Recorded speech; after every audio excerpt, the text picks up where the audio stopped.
నమస్తే. ఇప్పుడు మీరు చూడబోతున్న వీడియో ఖచ్చితంగా మీకు ఉపయోగపడుతుంది, నచ్చుతుంది కూడా. మరి మీకు నచ్చిన విషయం నాకు తెలియాలి అంటే ఈ వీడియోని మీరు లైక్ చేయాలి, షేర్ చేయాలి, అలాగే మన ఛానల్ని సబ్స్క్రైబ్ చేయాలి. మీ సపోర్ట్ని నాకు అందిస్తారు కదా. ఓకే, ఇప్పుడు వీడియోని స్టార్ట్ చేద్దాం.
హలో నమస్తే, నేను శ్రవంతి రెడ్ టీవీ భక్తి నుంచి ఇవాళ మేము ఇక్కడికి వచ్చాము.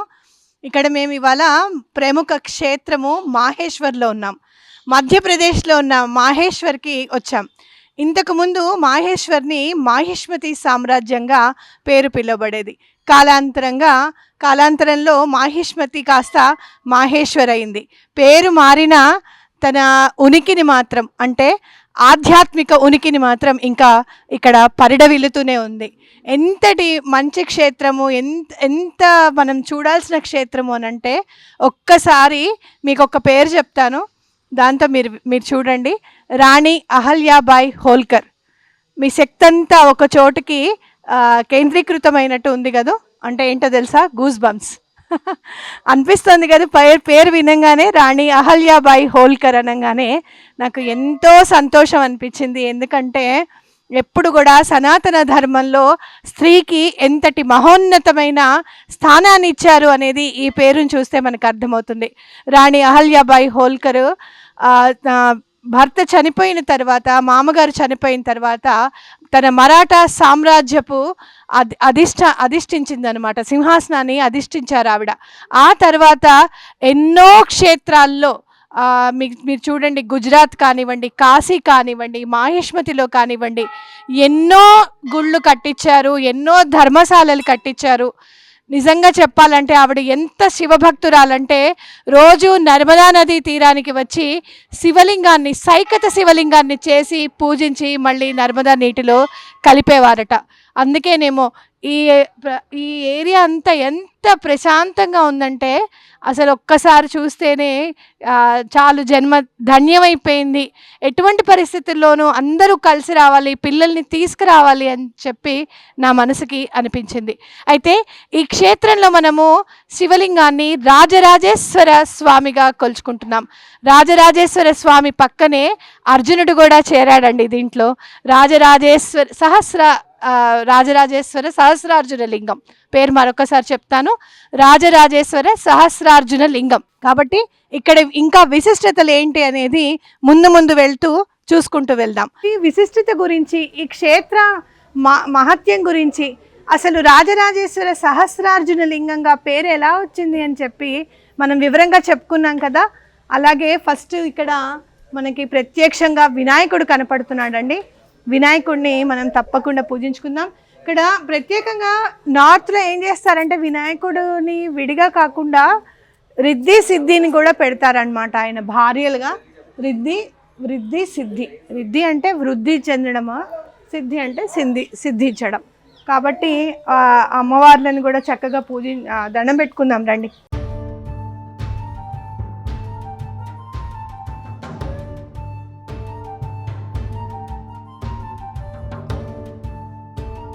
అసలు చూడండి వినాయకుడు ఎంత బాగున్నాడో.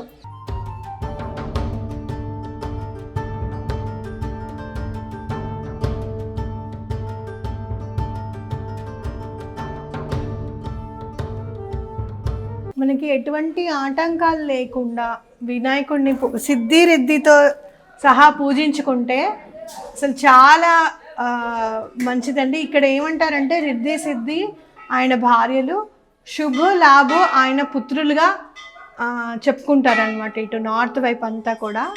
అందుకనే వాళ్ళు ఏం చేస్తారంటే వినాయకుడి ఫోటో పెట్టి రిద్ధి సిద్ధి అని రాసి శుభ లాభ్ అని చెప్పి స్వస్తికి రాసి శుభ లాభ్ అని రాస్తారనమాట. ఆ శుభలాభ్ ఏమో ఆయన పిల్లలు, రిద్ధి సిద్ధి ఏమో ఆయన భార్యలు అని చెప్పి చెప్తారు. ఏదైనా కూడా నిజంగా చెప్పాలంటే మన అభివృద్ధి అయినా మనకి ఏదైనా సిద్ధించడం కోసమైనా మనకి శుభం కలగడానికైనా లాభం రావడానికైనా వినాయకుడు అండ తప్పకుండా ఉండాలండి. ఎటువంటి విఘ్నము ఆటంకము లేకపోతేనే మనము తప్పకుండా ఆ పనులు చేయడానికి ఎటువంటి ఆటంకం లేకుండా పనులు చేసుకుంటూ వెళ్తుంటేనే కదా మనకి విజయం అనేది సిద్ధిస్తుంది. చక్కగా గంటలు కూడా వినాయకుడి గురించి మాట్లాడుకుంటుంటే గంటలు కూడా వినపడుతున్నాయి చూడండి. అవును, ఆయన స్థానం అనేది ఎవ్వరూ భర్తీ చేయలేనిది. మనకి విఘ్నాలకి దేవతలు సైతం మన విఘ్నాలకు అసలు అధిపతి ఉండాలి అని చెప్పి వినాయకుడిని విఘ్నాధిపతిగా కూర్చోబెట్టారు, నిలబెట్టారని చెప్పి మనకు చెప్పుకోవచ్చు. వినాయకుడు ఎంత కలర్ఫుల్గా ఉన్నాడు కదండి, అసలు నిజంగానే వినాయకుడే కూర్చున్నట్టుగా అనిపిస్తుంది. మనం ఇంకా చాలా గుళ్ళు ఉన్నాయి, ఒక్కొక్క గుడి గురించి చెప్పుకుంటూ వస్తాను. ఇక్కడ ఎప్పుడు కూడా శివుడు అనగానే నంది చక్కగా బయట కూర్చొని శివుడినే చూస్తూ ఉంటాడట. ఆ నందిని ఒక్కసారి పరికించండి. 17వ శతాబ్దంలో కట్టిన గుడి అన్నమాట ఇది. మీరు ఇక్కడ చూస్తున్నట్టయితే కనుక రాజరాజేశ్వర సహస్రార్జున మందిరం రాసుంది. అలాగే 11 అఖండ జ్యోతులు అని చెప్పి కూడా రాసుంది. అంటే 11 హిందీలో నెంబర్ వేసి అఖండ జ్యోతి అని రాశారు.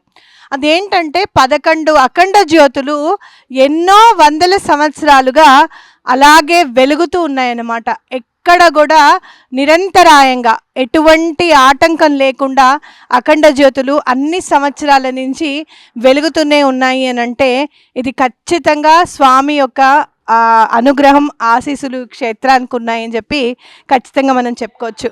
ఇప్పుడు రాజరాజేశ్వర సహస్రార్జున అని ఉంది కదా, అదేంటో చూద్దాం. కార్తవీర్యార్జునుడు అని చెప్పి మనకందరికీ తెలుసు. దత్తాత్రేయ స్వామి యొక్క చాలా విశిష్టమైన భక్తుడు అని చెప్పుకోవచ్చు అనమాట. పుట్టినప్పుడు చేతులు లేకుండా ఆయన పుట్టడం జరిగింది. కానీ దత్తాత్రేయ స్వామిని సేవించడం వల్ల పూజించడం వల్ల ఆయన సహస్ర బాహువులు ఇచ్చాడట కార్తవీర్యుడికి. ఇంకంతే, ఇంకేముంది, షట్ చక్రవర్తుల్లో మొదటి చక్రవర్తిగా వెలుగొందాడు. ఎవరో కాదండో ఈ కార్తవీర్యుడు అంటే సుదర్శన చక్రమే మన కోసమే కేవలం భూమి మీద జన్మించింది అని చెప్పుకోవచ్చు అనమాట. అంటే సుదర్శన చక్రానికి విష్ణుమూర్తి శాపం ఇస్తారు, భూలోకంలో జన్మించమని చెప్పి ఇస్తారు. ఎందుకు ఇచ్చారు? మన కోసమే పంపించారన్నమాట. అలా షట్చక్రవర్తుల్లో ఏదైనా సరే మీరు కోల్పోయింది దొరకాలి, మీకు లభ్యం అవ్వాలి. కృతం నష్టం చ లభ్యేత్ అంటే క్రితం ఎప్పుడైనా కానీ మీరు నష్టపోయింది మళ్ళీ మీకు దక్కాలి అంటే కార్తవీర్యుడు మాత్రమే అది చేసి పెట్టగలుగుతాడు. అలాంటి కార్తవీర్యుడు మరి భూమి మీద ఉండిపోతే ఎలా? మళ్ళీ విష్ణుమూర్తి దగ్గరికి వెళ్ళిపోవాలి కదా. మరి అలాంటప్పుడు సుదర్శనుడిని ఎవరు ఓడించగలుగుతారు? కేవలం విష్ణుమూర్తి మాత్రమే ఓడించగలుగుతాడు. కాబట్టి పరశురాముడుగా జన్మించి ఆ కథనంతా సృష్టించి మళ్ళీ తనలో లయం చేసుకున్నాడు. అయితే సుదర్శనుడు శివకేశవులకి భేదం లేదు అని మనం చెప్పకనే చెప్పుకోవచ్చు. ఈ క్షేత్రం కూడా దానికి ఎంతో మీరు చూస్తే కనుక ఎక్కడైనా లింగ స్వరూపము మళ్ళీ విష్ణు సహస్రం ఒకే క్షేత్రంలో ఉన్నాయండి అని చెప్పుకోవచ్చు. కానీ ఇక్కడ లింగ రూపంలో లోనే సుదర్శనుడు ముక్తి పొందాడు అనమాట. ఆ లింగంలో కలిసిపోయాడు సహస్రార్జునుడు. కాబట్టి రాజరాజేశ్వర సహస్రార్జున లింగంగా ఇక్కడ పేరు వచ్చిందనమాట స్వామికి. అలా మనం 11 జ్యోతులు నేను చూస్తే ఎంత విశిష్టత ఉంది ఆ 11 జ్యోతులకి అంటే గనక మనకి బయట నుంచి కేవలము 7 జ్యోతులు మాత్రమే కనపడతాయి అన్నమాట, మనం ఎంత వంగి చూసినా. ఎందుకంటే అంతరాలయంలోకి ఎవరు వెళ్ళలేరు. అందులో గుడి ఎంత చిన్నదైనా కూడా చాలా స్ట్రిక్ట్గా వీడియోస్ కానివ్వండి, ఫొటోస్ కానివ్వండి అలవ్ లేదు అని చెప్పారు.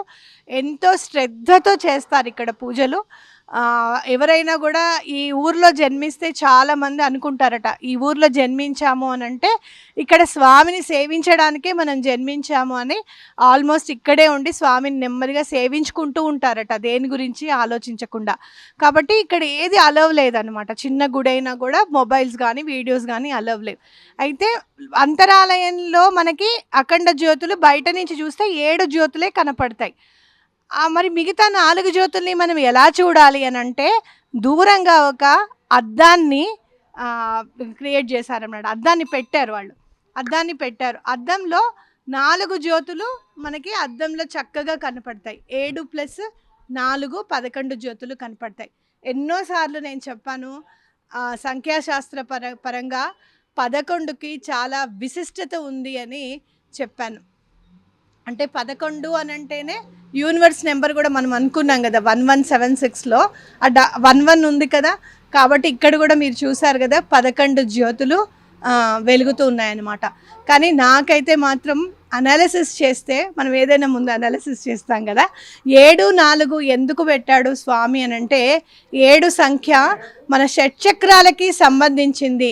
నువ్వు షట్చక్రాలు గనక క్లీన్ చక్కగా ఎటువంటి ఈర్ష అసూయలు కానీ ఏవి కూడా అవన్నీ దాటేసి మనం చక్కగా పరిపూర్ణమైన మనస్సుతో పరిశుద్ధమైన మనస్సుతో గనక మనం స్వామిని అర్చిస్తే యూనివర్స్ మనకి లయం అవుతుంది. అంటే 7 + 4 అంటే 11.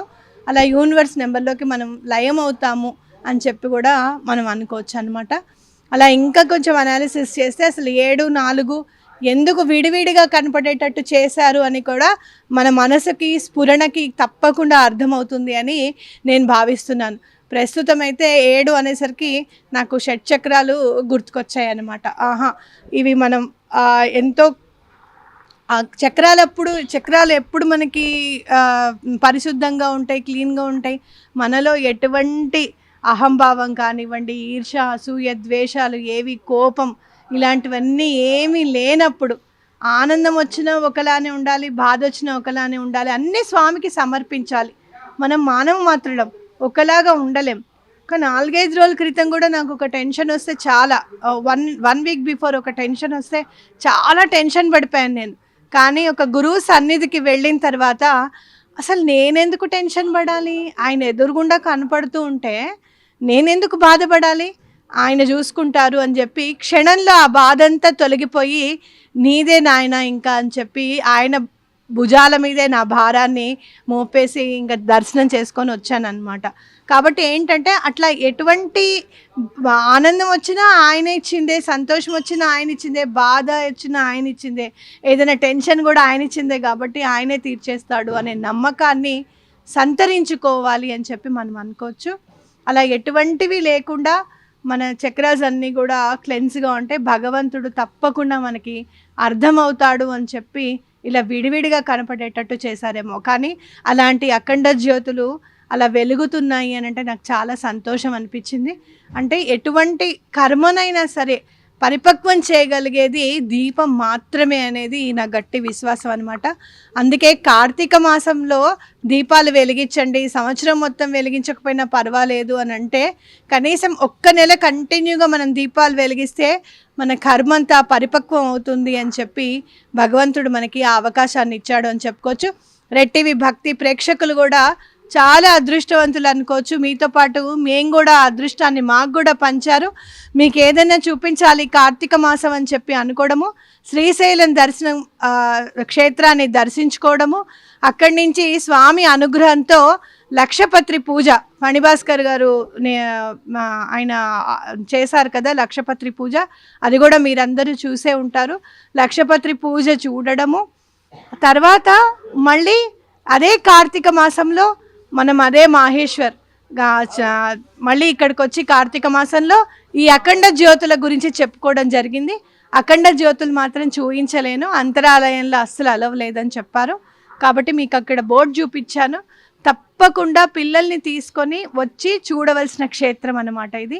ఇంకా మరిన్ని విషయాలు రాణి అహల్యాబాయి గారి ఫోర్ట్ దగ్గరికి వెళ్ళి ఇంకా మరిన్ని విషయాలు గుళ్ళ గురించి తప్పకుండా మీకు తెలియజేస్తాను. ఇవాళ మనము హోమం చేసుకుంటున్నాము, కార్తవీర్యార్జున పాశుపత హోమం చేసుకుంటున్నాం. అలాగే లింగానికి కూడా మహామృత్యుంజయ హోమం కూడా నిర్వహించుకుంటాం అన్నమాట లింగం దగ్గర. అలాగే అక్కడ వాళ్ళు ఏమన్నా కనుక మనకి కొంచెం ఋత్విక్కులకు కనుక కొంచెం అవకాశం ఇస్తే వాళ్ళు కూడా పూజ చేసుకుంటారు. కానీ ఆ ఒక్క పూజ చూపించడం మాత్రం కుదరదు. ఈ హోమం అది అంతా నేను చూపిస్తాను. ఇలాంటి క్షేత్రంలో మనం ఇవాళ పూజ చేసుకుంటున్నాము, చూసారా గంట కూడా మోగింది. ఇవాళ మనం చేసుకుంటున్నాము అని అంటే మన పూర్వజన్మ సుకృతంగా భావించవచ్చు అనమాట. ఇంకా ఎక్కడైనా విశేషాలు కనపడితే తప్పకుండా చూపిస్తాను. ఒక్కసారి నాగరాజ్ అది చూపించు. ఇక్కడ నార్త్ ఇండియాలో ప్రముఖంగా ఎక్కువగా దీపాలు ఎలా పెడతారు అని అంటే మీరు చూసే ఉంటారు. ఇలా దీప ప్రమిదలు అన్నీ పెట్టి పైకి ఎక్కేస్తారు. పైకి ఎక్కేసి నూనె ఇలా కారుతూ ఉంటుంది, కానీ వాళ్ళకి జారరు వాళ్ళు అస్సలు. అక్కడి నుంచి వెలిగించుకుంటూ వస్తారన్నమాట. నాకు చాలా ఇష్టమైనది. కాబట్టి ఇలా దీపాలు ఇలా మొత్తం చుట్టూరా దీపస్తంభం అనుకోవచ్చు దీన్ని. మనం ఎలా అయితే ఆకాశ దీపం అవి ప్రత్యేకంగా వెలిగించుకుంటూ ఉంటాం కదా, అలా వీళ్ళు కూడా ఇలా దీపస్తంభాలు నిర్మించుకొని గుడి దగ్గర చాలా మాత్రం ఇక్కడే దీపాలు పెడుతూ ఉంటారు. ఇంకా చాలా గుళ్ళు ఉన్నాయి ఇక్కడ. చాలా ఎంతో అందమైన శ్రీరామచంద్రుల వారి గుడి కూడా ఉంది. కాకపోతే ఇంకా పేరు కూడా చాలా విశేషంగా ఉంది, రామదత్త మందిర్ అని ఉంది. తప్పకుండా ఆ గుడిని కూడా చూడడానికి ప్రయత్నం చేద్దాం. మరిన్ని విషయాలతో మళ్ళీ ముందుకు వస్తాను మీ ముందుకి.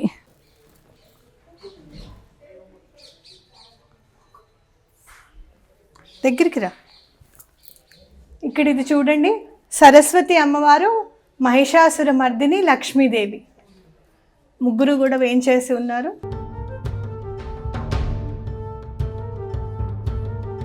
ముగ్గురమ్మల మూలపుటమ్మ. కాకపోతే ఇక్కడ అమ్మని 3 అవతారాల్లో కూడా విడివిడిగా చూపించారన్నమాట. మనం ఇక్కడ జనరల్గా దుర్గా అమ్మవారిని మనం పూజిస్తాం కదా, వీళ్ళు మహిషాసుర మర్దినిగానే అమ్మవారిని ఇక్కడ ప్రతిష్ఠించడం జరిగిందనమాట. కాకపోతే పైన చూడండి, వినాయకుడిని కూడా ప్రతిష్ఠించారు. అంటే లక్ష్మీ సరస్వతులు ఎక్కడైతే ఉంటారో వినాయకుడు కూడా తప్పకుండా ఉంటారు. మనం అది చిత్రపటాల్లో చూస్తూనే ఉంటాము. ఎక్కడైతే లక్ష్మీ అమ్మవారు ఉంటారో అక్కడ నారాయణుడు తప్పకుండా ఉంటారు. నారాయణులు ఎక్కడైతే ఉన్నారో లక్ష్మీ అమ్మవారు కూడా అక్కడే ఉంటారన్నమాట. కాబట్టి ఇక్కడ విష్ణు మందిరం కూడా చూడండి, లక్ష్మీ అమ్మవారి ఖచ్చితంగా ఎదురుగుండానే అమ్మవారిని ప్రతిష్ఠించడం జరిగిందనమాట. అండి ఎంతోమంది అంటే ఆ కాలంలో రాజుల దగ్గర కూడా వీళ్ళు ఉండేవాళ్ళు కదా, సేనాధిపతులు అని చెప్పి, మంత్రులు అని చెప్పి ఉండేవాళ్ళు కదా, వాళ్ళు కూడా ఎవరైనా ప్రతిష్ఠించి ఉండవచ్చు. గుడి చుట్టూరా ఆల్మోస్ట్ ఒక 5-6 శివలింగాలు, చిన్న చిన్న శివలింగాలు అయితే మనకి కనపడుతున్నాయి అన్నమాట. ప్రధాన లింగం అయితే మనం రాజరాజేశ్వర సహస్రార్జున లింగంగా మనం చూసుకోవచ్చు. చుట్టూరా మాత్రం శివలింగాలు ఎక్కడికక్కడ కనపడుతూనే ఉన్నాయి. మనం స్టార్టింగ్ నందిని చూసారా, ఆ నంది దగ్గర కూడా మనము శివలింగం ఎదురుగుండా ఎవరో ప్రతిష్ఠించారన్నమాట. కాబట్టి ముందుకెళ్దాం. ఇంకా 2-3 గుళ్ళు ఉన్నట్టున్నాయి. ఏవేవి ఉన్నాయో తప్పకుండా చూసుకుంటూ వద్దాం.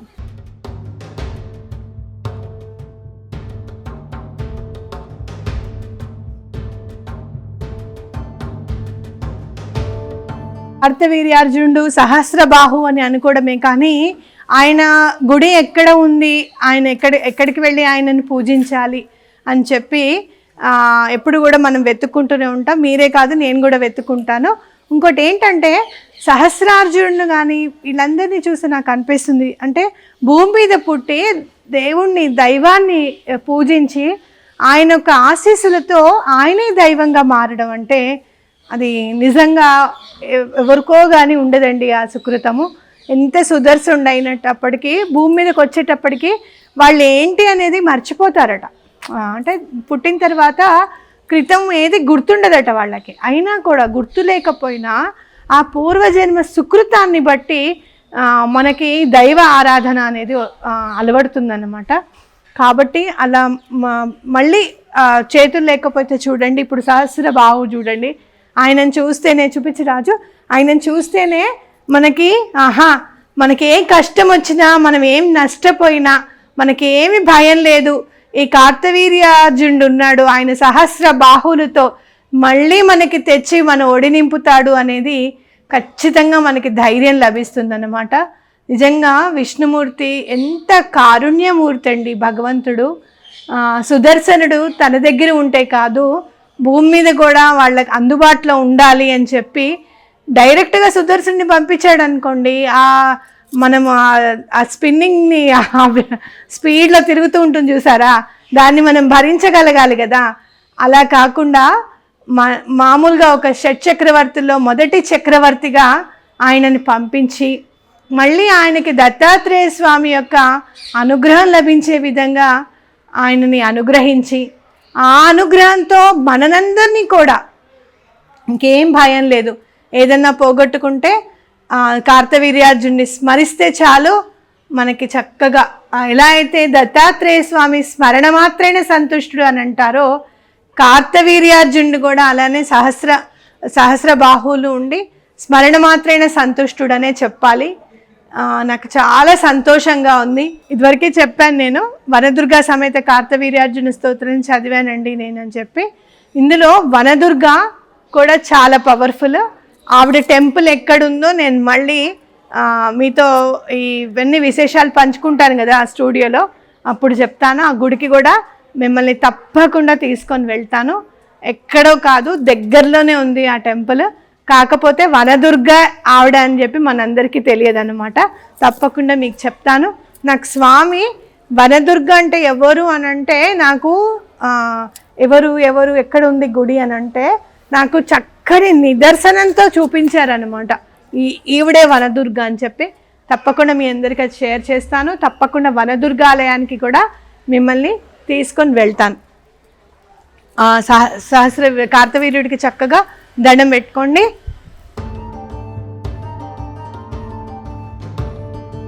శ్రీ రామదత్త మందిరం రాశారు చూడండి, రామదత్త మందిరం. మనం ఎక్కడ కూడా ఈ పేరు వినుండం కదా, రామచంద్రమూర్తి అనే అంటాం కదా. అబ్బా, గంట కూడా నిజమైన మోగిందండో. అసలు శ్రీరామచంద్రమూర్తి అంటేనే అందానికి ప్రతీక. ఆయన అందానికి ఒక రూపం ఉందా అనంటే ఉందండి, మా శ్రీరామచంద్రమూర్తి ఉన్నాడు చూడండి అని చెప్పి చెప్పుకోవచ్చు. ఎంత చక్కగా అలంకరించబడి ఉన్నాడో చూడండి. ఎప్పుడు కూడా ఇక్కడ విశిష్టత చూడండి. ఆంజనేయ స్వామి ఎప్పుడు కూడా లక్ష్మణ స్వామి దగ్గర ఉంటారు కదా, ఈసారి సీతా అమ్మవారి దగ్గర ఉన్నారు. ఎందుకో తెలుసా? అమ్మకు చెప్తే తొందరగా అయ్యవారికి చెప్పి పని చేయిస్తుందని. కాబట్టి ఈ విజువల్ చూసి ఇక్కడ రామచంద్రమూర్తికి దండం పెట్టేసుకోండి, సీతా అమ్మవారికి కూడా దండం పెట్టుకోండి. ఏదున్నా మీ కోరిక అమ్మకు చెప్తే తప్పకుండా రామచంద్రమూర్తి దయ చూస్తాడని. అందుకే రామదాసు నన్ను కరుణించమని చెప్పమ్మా ఒక్కసారి అని చెప్పి కీర్తన రూపంలో ఆవిడికి ఆయన బాధని తెలియజేసుకున్నారు అని కూడా నాకు అనిపిస్తోంది. లెఫ్ట్కి వినాయకుడు మందిరం కూడా ఉంది. అలాగే అటు చూడండి, ఇటు ఇది దత్తస్వామి, అనఘాలక్ష్మి దత్తాత్రేయుడు.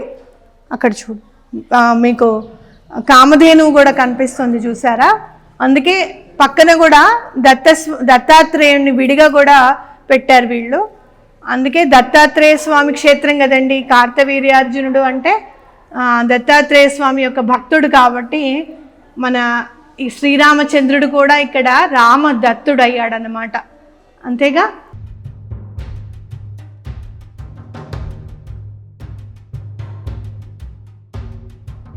మన అదృష్టం అండి. ఇట్లా దత్తాత్రేయ స్వామిని కాకుండా అనఘామాత దత్తాత్రేయ స్వామి వాళ్ళ యొక్క విగ్రహం కూడా పూజ అందుకుంటున్న విగ్రహం పైగా మనం చూడడం అనేది చాలా అదృష్టం. దండం పెట్టుకోండి చక్కగా.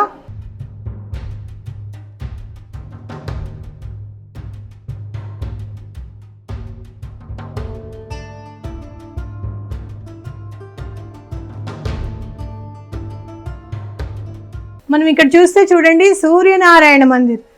బా ఎక్కడన్నా సూర్యుడి గుడి చూడగలుగుతామా? అయ్యో కోనార్క్లో సూర్యుడిది విగ్రహమే లేకుండా చేశారే అని చెప్పి చాలా బాధపడ్డానండి నేను. కోనార్క్ పూరి జగన్నాథ్కి వెళ్ళినప్పుడు అక్కడికి వెళ్ళామన్నమాట. కోనార్క్ గుడి చూసినప్పుడు సూర్యుడిని ఎప్పుడైనా ఎట్లా వీటిలో డైరెక్ట్గా తీక్షణంగా కూడా చూడలేం కదా, కాస్త ఎండ పెరిగితే. అలాంటి స్వామిని ఎప్పుడైనా దర్శించగలుగుతామా ఆయన రథంతో పాటు అని అనిపించింది. ఎందుకంటే ఇంట్లో కూడా మనం సూర్యుడిది చిత్రపటం పెట్టుకోకూడదండి. ఎందుకంటే ఆయన తేజోవంతమైన కిరణాలు అసలు మనం భరించలేమన్నమాట. కాబట్టి కేవలం సూర్యుడు ప్రత్యక్ష దైవంగానే మనం చూడగలుగుతాం. అయితే అలాంటి సూర్యుడిని 7 గుర్రాలతో చక్కగా రథం మీద వెళ్తున్నట్టుగా ఇక్కడ సూర్య భగవానుడిని పెట్టి పూజిస్తున్నారు. చాలా విశిష్టమైన దర్శనంగా మనం ఇది ఎంతైనా భావించవచ్చు. మన మేనిఫెస్టేషన్ టెక్నిక్స్లో కూడా సూర్యుడికి చాలా ఇంపార్టెన్స్ ఉందండి. ఇలా పవర్ఫుల్ డేట్స్ చూస్తూ ఉంటాం కదా, ఆ డేట్స్ అంతా కూడా సూర్య భగవానుడికి సంబంధించినవే, సన్కి సంబంధించిన మేనిఫెస్టేషన్సే అనమాట. అవన్నీ కూడా ఎంతో ఆరోగ్య ప్రదాత, అలాగే మన ప్రత్యక్ష సాక్షిభూతుడైన సూర్య భగవానుడిని ఇలా దర్శించుకోవడం అనేది మన పూర్వజన్మ సుకృతంగా భావించవచ్చు. ఇక్కడ ఇంకో 2 గుళ్ళు ఉన్నాయి, వాటికి కూడా వెళ్దాం రండి. ఇక్కడ మనం చూడండి, ఇక్కడ అలోనే మహాదేవ్ అని చెప్పి ప్రతిష్ఠించారు ఇక్కడ స్వామిని. ఎప్పుడు కూడా నంది ముందు ఉంటాడు కాబట్టి, కాకపోతే ఇక్కడ నంది చూడండి ఇక్కడ ముందు లేకుండా అటు వెనక ఉన్నాడు. చూడండి వెనక ఉన్నాడు. చాలా వింతగా ఉంది కదా. వింత అంటే ఎప్పుడు చూడలేదు కదా మనం.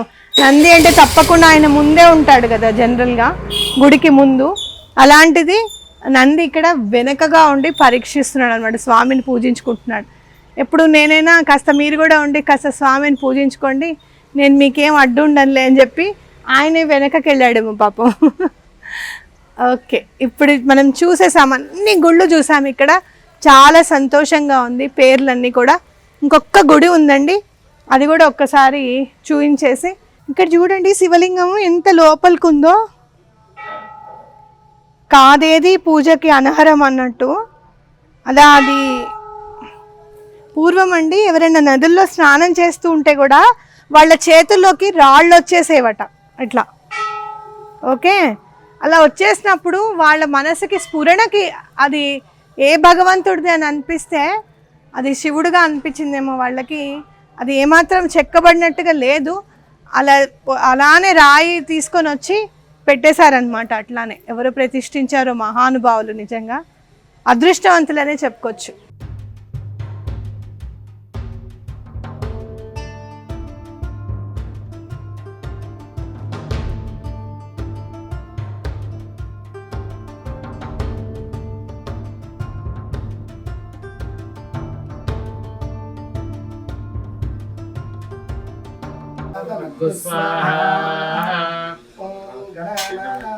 गणपतिं हवामहे कविं कवीनामुपमश्रवस्तमं ज्येष्ठराजं ब्रह्मणस्पत शृण्वन्नोतिभिः सीदसादनं स्वाहा। ओम गणानां गणपतिं हवामहे कविं कवीनाम्. హలో అండి, ఏ క్షేత్రానికి వెళ్ళినా ఒక్కసారి తెలుగులో మాట వినపడింది అనుకోండి, అమ్మాయి అని చెప్పి చూసేస్తాం అనమాట అటువైపు. అలా మన రెడ్ టీవీ భక్తి ఎక్కడి వరకు వ్యాపించింది అని అంటే మాహేశ్వర్లో కూడా తెలుగు వాళ్ళు కనపడి మనల్ని గుర్తుపట్టి, మీరు అరుణాచలంలో క్షేత్రంలో చేశారు కదండి, మీరు మీ చెల్లెలు పద్మిని వింటున్నావా, మీరు మీ చెల్లెలు కలిసి చేశారు కదా, గిరి ప్రదక్షిణం కూడా చేశారు కదా, మేమందరం చూసామండి. చాలా బాగా చేశారు. ఆ రోజు వీడియో చాలా బాగుందని చెప్పడం జరిగింది. ఇక్కడ కూడా చేస్తున్నారా అని చెప్పి అడగడం జరిగింది. సో ఎక్కడికి వెళ్ళినా ఏ క్షేత్రంలో అయినా ముందు దండం పెట్టుకునేది మన తెలుగు వాళ్ళు అని ఖచ్చితంగా ఇవాళ ప్రూవ్ అయింది. మీరు కలిసినందుకు మాకు చాలా చాలా సంతోషం. నాకు కూడా, నేను కూడా చాలా హ్యాపీ. ఓకే రండి.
డేట్ అనురాధ నక్షత్రం. అనురాధ నక్షత్రం ఏమంటే మీకు अपने आने वाले मार्गशीर्ष मास में अनुराधा नक्षत्र होते हैं, जिस दिन अनुराधा आते उस दिन भोजन हर दिन का नक्षत्र होता है। जी जी आज विशाखा है, अभी अनुराधा जब आएगा तब वो आने वाले 27 डेज में आते हैं अनुराधा बोलते हमको कांची पावा देवेंद्र शर्मा पहले 286 आपके नंबर तो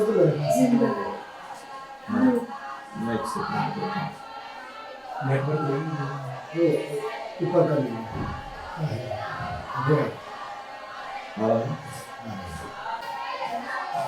बोलिए व्हाट्सएप फोन पे and sorry 98 2 6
ఇక్కడ మనము చాలా మంచి స్థలంలో ఉన్నామండి. ఒక వేద పాఠశాలలో ఉన్నాము.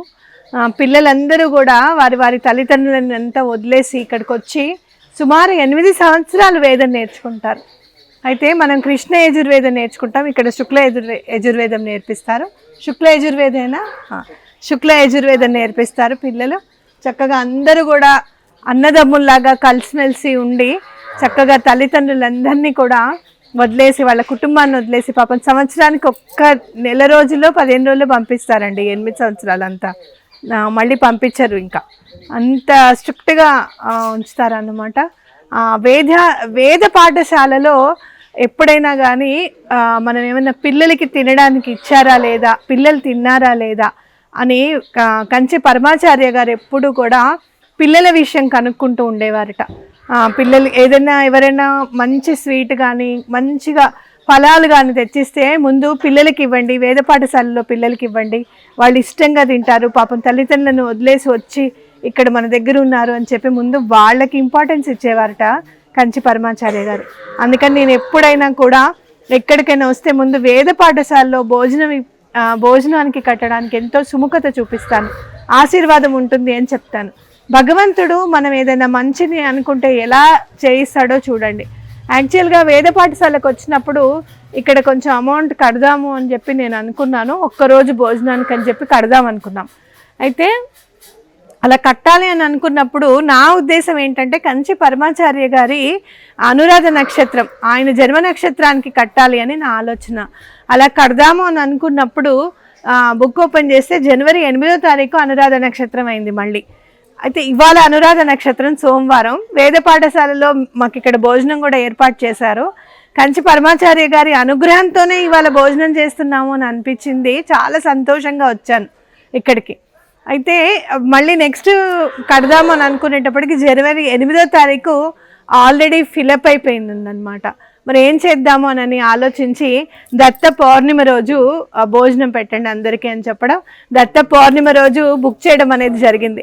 మనం ఎవరికెక్కడ పూజ చేసాం, ఇవాళ కార్తవీర్యార్జునికి పూజ చేసుకున్నాం, దత్తాత్రేయ స్వామిని దర్శించుకున్నాం. కాబట్టి మన చేత దగ్గరుండి కంచి పరమాచార్య గారు దత్త పౌర్ణమికి కట్టించారనమాట. ఇక దత్తాత్రేయ స్వామి పుట్టినరోజు ఆ రోజు పౌర్ణమి, ఆ రోజు కడితే ఇంకా అందరి అవధూతలు గురువులు అందరి కరుణ మన పైన ఉంటుంది అని చెప్పుకోవచ్చు.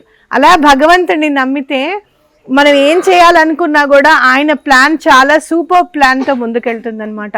మన ప్లాన్ని పక్కకు పెట్టి అది కాదు ఇలా చెయ్యి అని చెప్పి ప్రకృతి ద్వారానే మనకి నేర్పిస్తూ ఉంటారు భగవంతుడు. కాబట్టి నాకు ఇవాళ చాలా సంతోషంగా ఉంది అక్కడ కార్తవీర్యార్జున పూజ చేసుకోవడం. ఇక్కడ పిల్లలందరినీ కూడా మేము వచ్చేటప్పటికి శ్రీరామ రామ రామేతి అని చెప్పి చక్కగా చదువుతున్నారు, వేదాన్ని చదువుతున్నారు. వీళ్ళందరూ కూడా ఇక్కడ ఉంటారు. సుమారు 75 మంది పిల్లలు ఉంటారట. అయితే మొన్న నర్మదా నది తీరంలోనే ఉంటుందన్నమాట వేద పాఠశాల.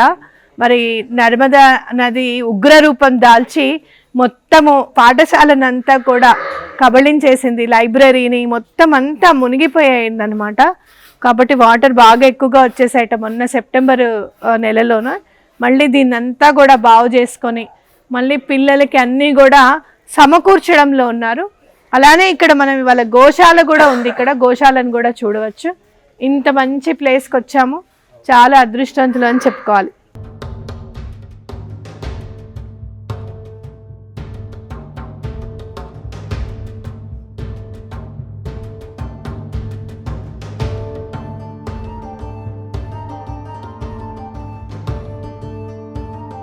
నెక్స్ట్ రాణి అహల్యాబాయి హోల్కర్ అదేంటి ఫోర్ట్, ఆనందంతో మాటలు రావడం లేదు, ఫోర్ట్ని చూడడానికి వెళ్తున్నాం. ఆవిడ రాజప్రాసాదాన్ని తప్పకుండా చూపించడానికి నేను ప్రయత్నం చేస్తాను.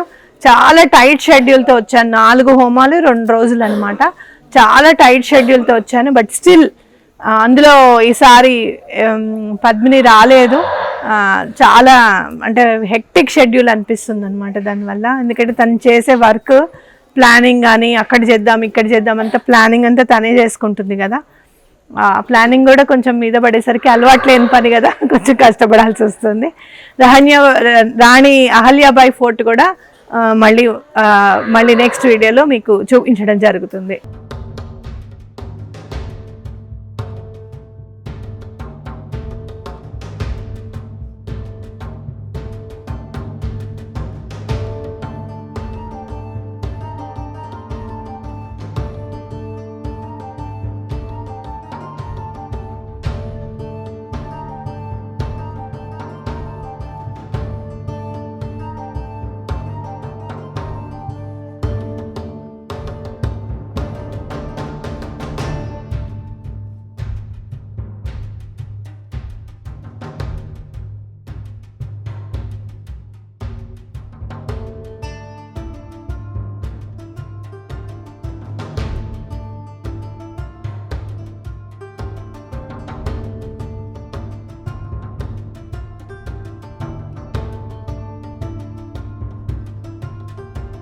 హరిం విశ్వమేవేదం పురుషస్తద్విశ్వముపజీవిశ్వతకోశమచ్యుతం నారాయణం మహత్యావతస్తియాంతే నాభ్యాముపరితిష్టతి జ్వాలమాలాకులం భాతి విశ్వస్యావతనం మహతు కోశసన్నిభం తస్యాంతే శశనం సూక్ష్మం తస్మిన్ సర్వం.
నమస్తే.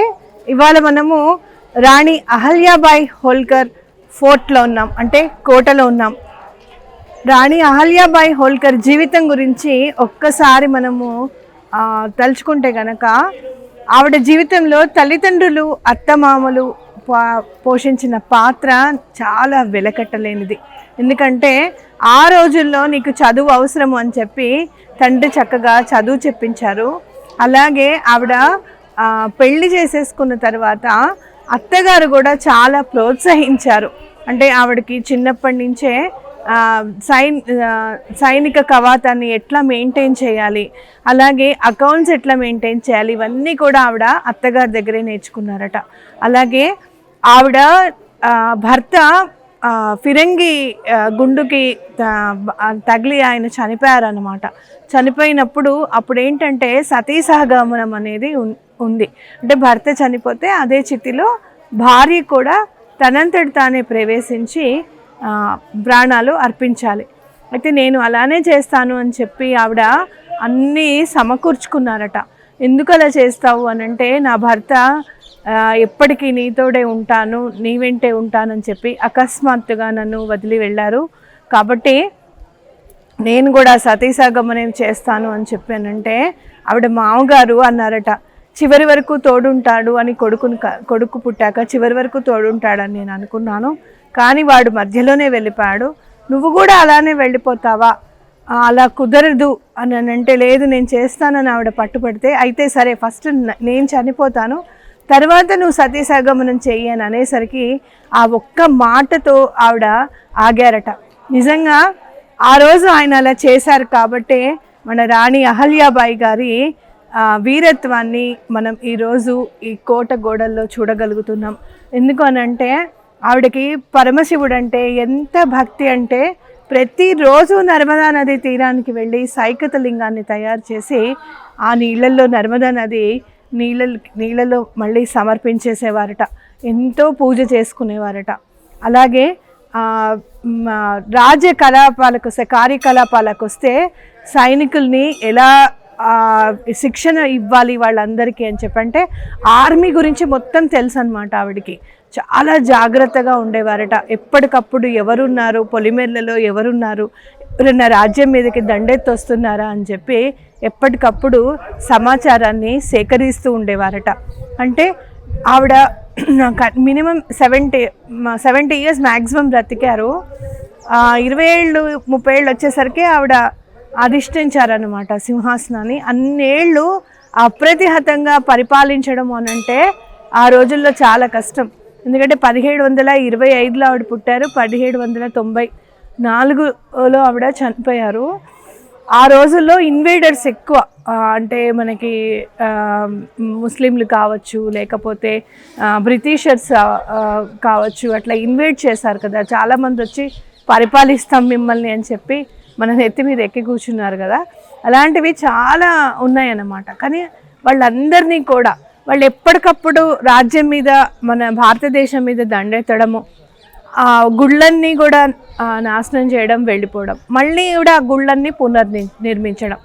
అలా కాశీ అయితే ఎన్నిసార్లు వాళ్ళు గుడిని కూలదోసేస్తే అన్నిసార్లు ఆవిడ పునర్నిర్మించారన్నమాట కాశీని. అలాగే సోమనాథ్ క్షేత్రాన్ని కూడా, గుజరాత్లో ఉన్న సోమనాథ్ క్షేత్రాన్ని కూడా ఆవిడ మళ్ళీ ఎప్పటికప్పుడు పునర్నిర్మిస్తూనే ఉన్నారు. అలా ఎన్నో ధర్మశాలలు స్థాపించారు, ఎన్నో గుళ్ళని పునరుద్ధరించారు, ఆ గుళ్ళు సక్రమంగా నడిచేటట్టుగా చేశారు. నిజంగా ఆవిడ శివుడికి పరమ భక్తురాలు. అలాగే తప్పకుండా ఆ ఈశ్వరుడు కూడా చాలా ఇష్టపడి ఉంటాడు ఆవిడని అని అనిపిస్తుంది అనమాట. సో అలాంటి ఆవిడ పరిపాలించిన కోట, ఆవిడ నడయాడిన కోటలో ఇవాళ మనం ఉన్నాము అని అంటే అది ఈశ్వర ప్రసాదంగానే భావించాలి. తప్పకుండా మీకు కోటకి ఒక నేను ఎక్కడ అంటే చాలా తక్కువ మనం చూస్తుంటాం, ఎప్పుడు కూడా కొండపైన కట్టుకోవడము అలా చూస్తూ ఉంటాం. కానీ ఈ కోటలో మాత్రము యమునా నది తీరాన కట్టి ఉంది. ఎవరైనా ఎంటర్ అయిపోవచ్చు అనమాట. శత్రు దుర్భేద్యంగా ఉండాలి అని చెప్పి అందరూ కూడా కొండపైన కట్టుకోవడము, ఎలా వచ్చేవాళ్ళు, ఎలా మంచినీళ్ళు తాగేవాళ్ళు, ఇవన్నీ మనం ఆలోచిస్తుంటాం. కానీ ఇక్కడ మాత్రము చక్కగా ఎంటర్ అయిపోవచ్చు. అలాగే నర్మదా నదీ తీరాన ఆవిడ కట్టుకున్నారనమాట. నర్మదా నదికి కూడా మన ఆధ్యాత్మికత చాలా సంతరించుకుందండి. నర్మదా నదీ పరిక్రమ మినిమం చెయ్యాలి అని అంటే ఖచ్చితంగా చాలా ఏళ్ళు పడుతుంది అనమాట. అంటే కంటిన్యూగా దానికోసమే ప్రయత్నం చేస్తే 3 నుంచి 6 నెలల్లో, నెమ్మదిగా చేద్దాం అని అంటే ఎప్పుడైనా టైం పడుతుంది. అలా నర్మదా నదీ పరిక్రమ కూడా చేసిన వాళ్ళు ఎంతోమంది ఉన్నారు. ఇప్పుడు మనము అటు వెళ్ళి మీకు నర్మదా నదీ తీరాన్ని చూపిస్తాను. వీలుంటే గనక మన పిల్లలకి రాణి అహల్యాబాయి హోల్కర్ గురించి తప్పకుండా చెప్పాలి. మరాఠా రాజ్యం అన్నమాట.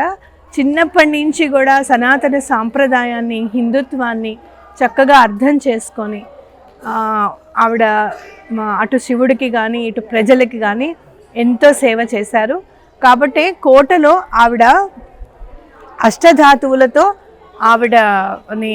ఆవిడ విగ్రహాన్ని తయారు చేసి కోట లోపల కూడా పెట్టారనమాట. ఇప్పుడు అక్కడ అహల్యాబాయి ఫోర్ట్ని చూసేసుకొని దత్త మందిరానికి వచ్చామండి. ఇక్కడ దత్త మందిరం నిజంగా ఒక 50 ఎకరాల్లో విస్తరించి ఉంది దత్త మందిరం అని చెప్పి రాశారు. కానీ మధ్యలో మందిరాన్ని నిర్మించి చుట్టూరా మొత్తం అంతా ఇట్లా అంటే ఒక మనం అశ్వశాలలు అలాగే గజశాలలు ఉంటాయి. అంటే ఏనుగుని కట్టడానికి లేకపోతే కనుక గుర్రాలని కట్టడానికి అని చెప్పి శాలలు నిర్మిస్తారనమాట. అలా పెద్దగా నిర్మించి ఉండడం అనేది కనపడుతుంది. చాలా ప్రశాంతంగా ఉంది ఈ దత్త మందిరము. దత్తాత్రేయుడు అంటేనే ప్రశాంతానికి చిహ్నం. అసలు ఎంత అందంగా ఉంటాడో స్వామి అనిపిస్తుంది. ఎంతో ప్రశాంతంగా మీరు శ్రీపాద శ్రీవల్లభుల్ని చూస్తే ప్రశాంతతకి అలాగే కారుణ్యానికి అలాగే అసలు మనసులో ఎటువంటి మలినం లేకుండా ఉంటే ప్రస్ఫుటంగా కాంతి అనేది ఎలా అయితే కనపడుతుందో స్వామి ముఖ వర్చస్సు కూడా అలా ఉంటుందన్నమాట. అంటే చూడంగానే భగవంతుడే అయినా అని అనిపించేంత వర్చస్సు కనపడుతూ ఉంటుంది. మనం ఎంతో అదృష్టవంతులం. దత్తాత్రేయ స్వామి శ్రీపాద శ్రీవల్లభులుగా మన తెలుగు నేల మీద పుట్టారు అని అంటే మనం ఎంతో అదృష్టం. కాకపోతే మహారాష్ట్ర, ఈ మధ్యప్రదేశ్ వీళ్ళందరూ కూడా ఆకళింపు చేసుకున్నారు దత్త సాంప్రదాయాన్ని. సనాతన సాంప్రదాయంలో దత్త సాంప్రదాయం కూడా ఉంది, అదే చాలా ముఖ్యమైన పాత్ర వహిస్తుంది అని చెప్పి వాళ్ళు అర్థం చేసుకొని వాళ్ళు చక్కగా స్వామిని సేవించడం అనేది మనం చూస్తూ ఉంటాం. అయితే ఇక్కడ దత్త మందిరంలో ప్రముఖంగా ఎదురుగుండా నాకు కనపడేది ఏంటి అని అంటే 4 కుక్కలు ఉన్నాయి చూడండి. అంటే వేదాలకి ప్రతీకలు ఈ శునకాలు అనమాట. ఓకే, 4 వేదాలకి ఈ శునకాలు ప్రతీకలు. అలాగే మనం కామధేనువుని చూస్తున్నాము. అందరు గోమాత అంటేనే సర్వదేవతా రూపంగా మనం ఎప్పుడు కూడా ధ్యానించుకుంటూ ఉంటాం. అయితే ఈ ప్రదేశంలో ఇంకొక చాలా ఇంపార్టెంట్ విషయం ఏంటి అని అంటే మీకు దత్తాత్రేయ స్వామిని చూపిస్తూ చెప్తాను. రండి, స్వామిని చూసి తరిద్దాం.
ఒక్కసారి కిందకు చూపించు. ముందు శివలింగం కనపడుతోంది చూడండి, ఇక్కడ శివలింగం కనపడుతోంది.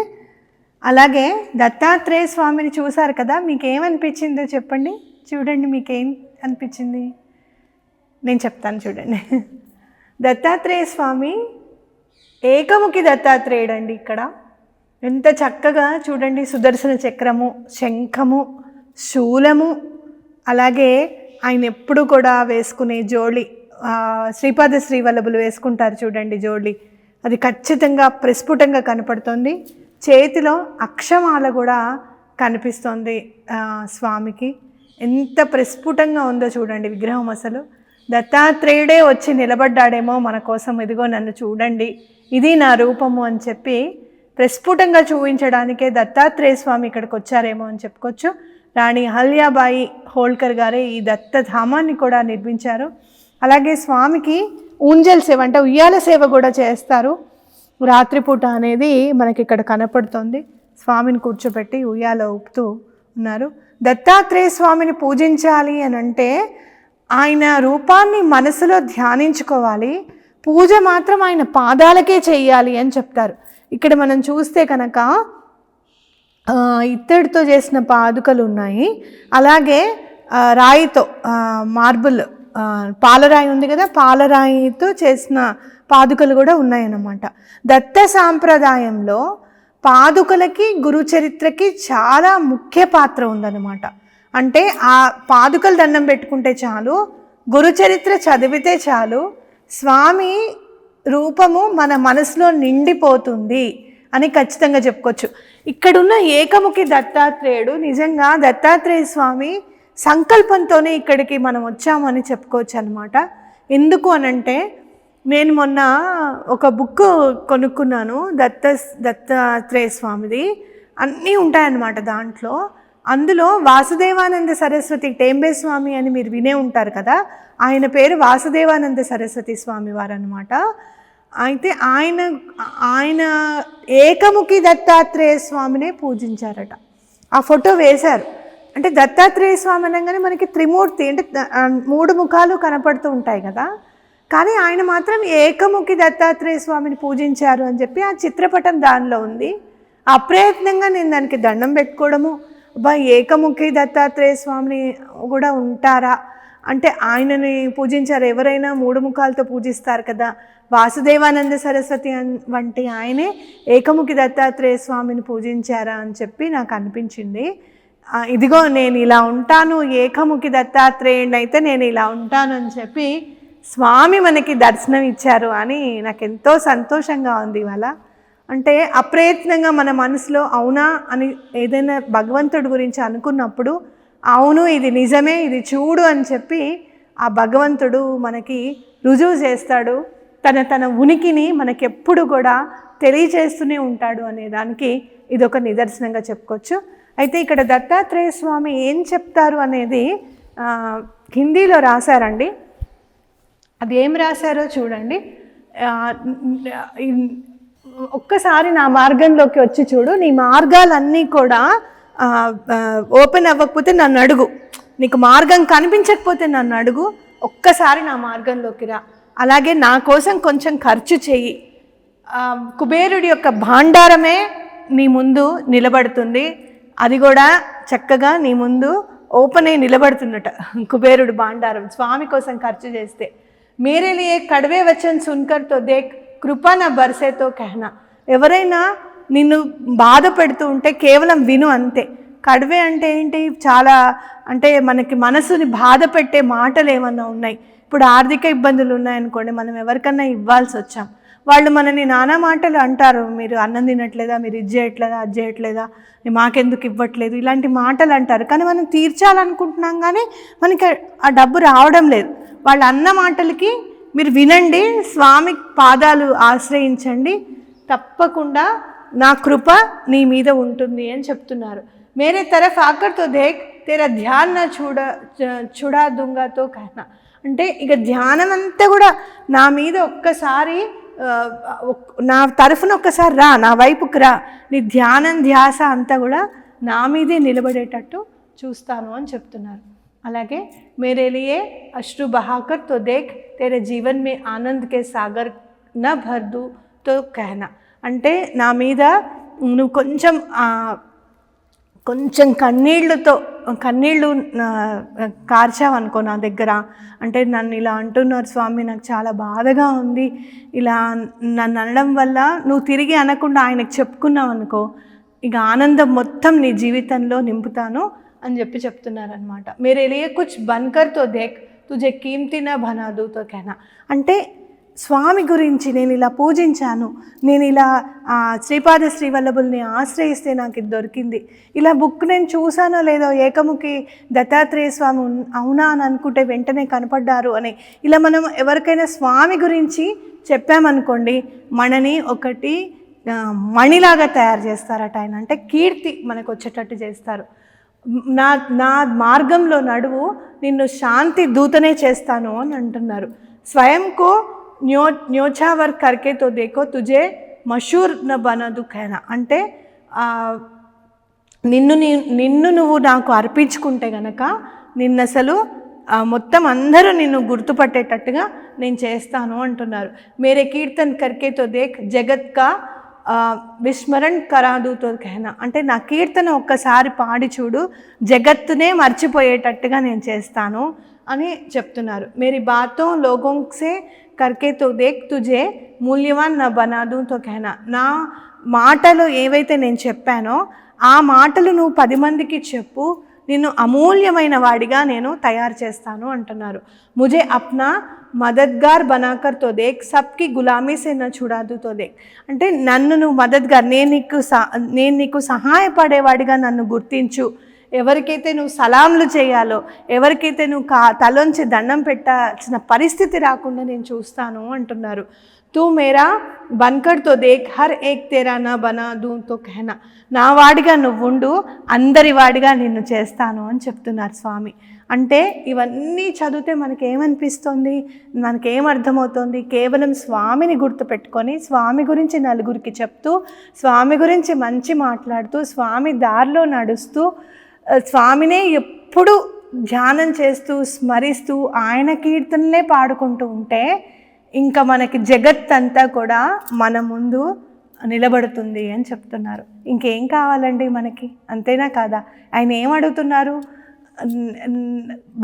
నన్ను స్మరించు అని అంటున్నారు. అంటే భగవంతుడిని స్మరించు, గురువుని స్మరిస్తే అందరినీ స్మరించినట్టే అనమాట. అందుకే దత్తాత్రేయ స్వామి ఆది గురువు, ఆయనను పూజిస్తే కనుక అందరినీ పూజించినట్టే అని చెప్పి మనం అర్థం చేసుకోవచ్చు. అలా మనం స్వామిని కనుక ఒక్కసారి ఆశ్రయిస్తే జగత్తంతా కూడా మన ముందు మోకరిల్లుతుంది అని చెప్తున్నారు. తప్పకుండా అదే ధ్యానం చేసుకుందాం. అలాంటి ధ్యానం కూడా స్వామి నువ్వు ఇది, నేనైతే ఏమంటానో తెలుసా, స్వామి నువ్వు ఇది చెయ్యి అది చెయ్యి అన్నీ చెప్తున్నావు, చదివినప్పుడు అవును ఇలా చేయాలి అని అనుకుంటాము, కానీ మానవ మాత్రం సంసారంలో ఉన్నాం, ఏ క్షణమైనా మర్చిపోతాం నిన్ను, అయ్యో మాకేంటి కష్టం వచ్చింది అని చెప్పి బాధపడకుండా ఉండలేము. అలాంటి పరిస్థితుల్లో కూడా భుజం తట్టి వెన్ను తట్టి నా గురించి ఒక్కసారి ఆలోచించు, ఈ బాధ ఆమడ దూరం వెళ్ళిపోతుంది అని ఒక్కసారి గుర్తు చేయి స్వామి, తప్పకుండా నిన్ను వదలకుండా నీతోనే ఉండేటట్టు చూసుకో, ఆ భారం బాధ్యత కూడా నీదే నాయన అని చెప్పి ఒక్కసారి మనస్ఫూర్తిగా దండం పెట్టుకున్నాం. ఈ దత్తధామం వచ్చిన తర్వాత నా మనసు ఎంత ప్రశాంతంగా ఉంది అంటే, ఆహా ఇంక నాకేం భయం లేదు, దత్తాత్రేయ స్వామి ఉన్నారు, అంతా ఆయనే చూసుకుంటారు అనేది నాకు చక్కగా అర్థమైంది. ఇక్కడికి రాగానే నేను ఇది చూసి మీ అందరికీ కూడా చెప్పాలి అనే ప్రయత్నం చేశాను. అర్థమయ్యేటట్టే చెప్పాను అని అనుకుంటున్నాను. మీరందరూ కూడా మరొక్కసారి అర్థం చేసుకొని చక్కగా చూసుకొని స్వామి మూర్తిని చక్కగా ప్రశాంతమైన చిత్తంతో చూసి ఏవైనా కోరికలు మీకు ఉంటే కనుక తప్పకుండా తీర్చు స్వామి, నిన్ను సందర్శించుకుంటాము అని చెప్పి దండం పెట్టుకోండి. నాకెందుకో ఈ మాహేశ్వర్ ఏకముఖి దత్తాత్రేయ స్వామిని దర్శిస్తే అన్ని పనులు అయిపోతాయి అని చెప్పి నాకు అనిపిస్తుంది. ఒక్కసారి మనస్ఫూర్తిగా దండం పెట్టుకోండి. చక్కగా మాహేశ్వర్ని మీరు కూడా సందర్శించవచ్చు. ఇలా వారాహి అమ్మవారి పూజలు చేద్దాము అని అనుకుంటే దత్తాత్రేయ స్వామిని కార్తవీర్యార్జునుడి చేయాలి అని అనిపించడము, అది రెట్టివి భక్తి ఛానల్లో ప్రసారం చేయాలి అని చెప్పి అనిపించడము, వాళ్ళు కూడా నాకు సహకరించడము, ఇలా దత్తాత్రేయ స్వామి ధామాన్ని చూడడం అనేది నా అదృష్టంగా భావిస్తున్నాను. మళ్ళీ మనం నెక్స్ట్ సహస్రధారకు వెళ్తున్నాం. సహస్రధార వీడియోలో మళ్ళీ కలుద్దాం. ఉంటాను, మీ స్రవంతి. దత్తాత్రేయ స్వామిని స్మరించుకోవాలి అని అంటే ఆయన ఏదన్నా స్తోత్రం ఉందా, కవచం ఉందా, లేకపోతే సహస్రనామ స్తోత్రం ఉందా అని చెప్పి మనం వెతుకుతూ ఉంటాం. ఇవన్నీ ఏమీ కాదు, మనం కూర్చున్న చోట ఒక్కసారి స్మరించుకోవాలి అని అనుకున్నప్పుడు దిగంబర దిగంబర శ్రీపాద వల్లభ దిగంబర, దిగంబర దిగంబర శ్రీ దత్తాత్రేయ దిగంబర అనుకుంటే చాలు, స్వామి ప్రసన్నమవుతారనమాట. శ్రీపాద శ్రీవల్లభుల్ని తలుచుకుంటే చాలు, అసలు ఇంకేమీ అక్కర్లేదండి. సో దత్తాత్రేయ స్వామిని పూజిద్దాం.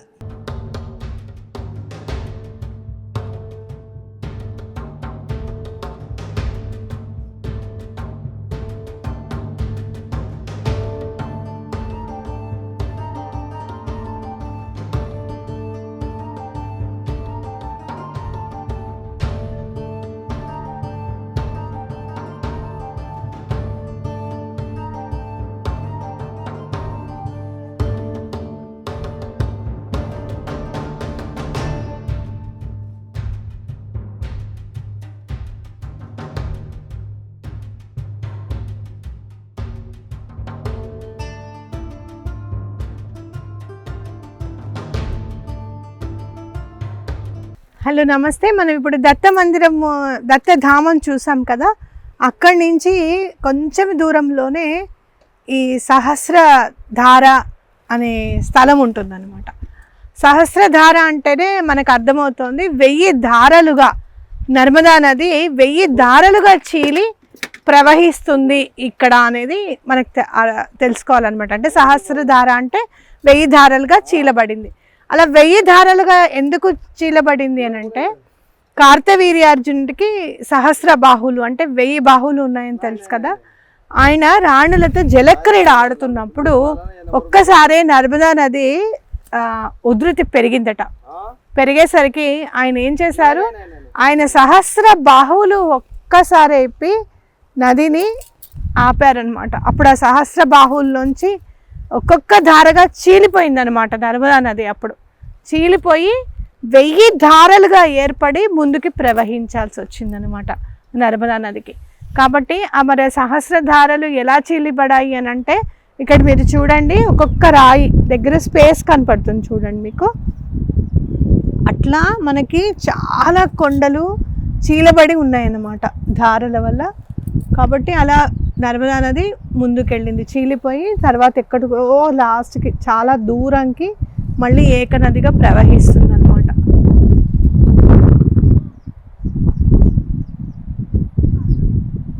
చూస్తే ఇక్కడ నర్మదా నదీ తీరంలో కూడా మరి ఈ సహస్రబాహు దాంట్లో కూడా ఎవరో శివలింగాన్ని ప్రతిష్ఠించారు చూడండి.